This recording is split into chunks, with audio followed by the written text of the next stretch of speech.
Je ne sais pas si vous avez remarqué, mais on dit pique-pendre de l'islam. On ne lui trouve rien de bien à l'islam. Eh ben c'est pas vrai. Il y a des choses très intéressantes dans l'islam, notamment les pratiques d'enterrement. Dans l'islam, on emballe le mort dans un linceul, on le fout dans la terre, on rebouche, on fait un petit tas, on met une petite selle au bout, et c'est terminé. Hop là, hop là, hop là. Le voyage direct pour le paradis, où l'on fait, enfin ça dépend, je ne sais pas exactement. Je m'en fous, de toute façon, cela ne nous regarde pas.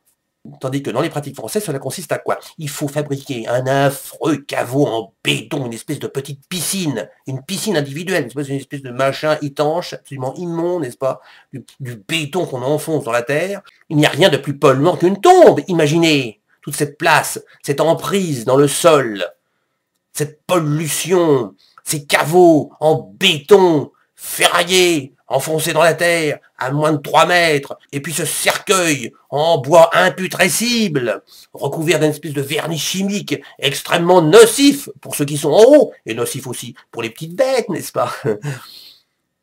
Alors, le cadavre, n'est-ce pas, il est là, il pourrit là-dedans, dans des conditions absolument affreuses, c'est absolument terrible.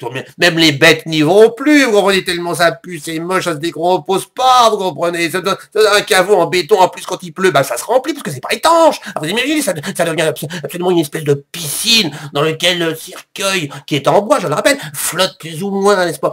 L'intérieur du cercueil se remplit d'eau, là vous avez le cadavre qui baigne comme ça dans son jus, n'est-ce pas, dans son jus glacé, parce que ça gèle en hiver. Bah oui, c'est pas hors gel, hein, puisque, bien sûr. Oh non, non, mais c'est absolument terrible. Tandis que les funérailles, selon les rites de l'islam, voilà un enterrement bio de première qualité. Vous prenez un cadavre, vous l'emballez dans un petit chiffon, vous le jetez dans la terre, et ni biliconus n'embrouille, c'est terminé. Hop là, on rentre chez soi, ça fait de l'engrais, vous plantez ce que vous voulez au-dessus, ça pousse à mort, évidemment, ça pousse à mort, hein, puis ça pousse, puis alors les petites bêtes se régalent, vous comprenez. Alors tout ça, ça fait de l'humus, tout ça c'est positif, vous comprenez. Alors il y a une récupération, on rentre dans le cycle naturel de la vie, de la mort, de la terre, on retourne à la terre. C'est ça le retour à la terre, c'est ça le véritable retour à la terre, vous comprenez. Alors moi je trouve qu'on devrait un petit peu s'inspirer des funérailles bio de l'islam. Allez, allez, encore une idée que je vous donne. Cadeau, cadeau. Allez, allez, un jour vous verrez, vous me direz, merci Guilhem, merci.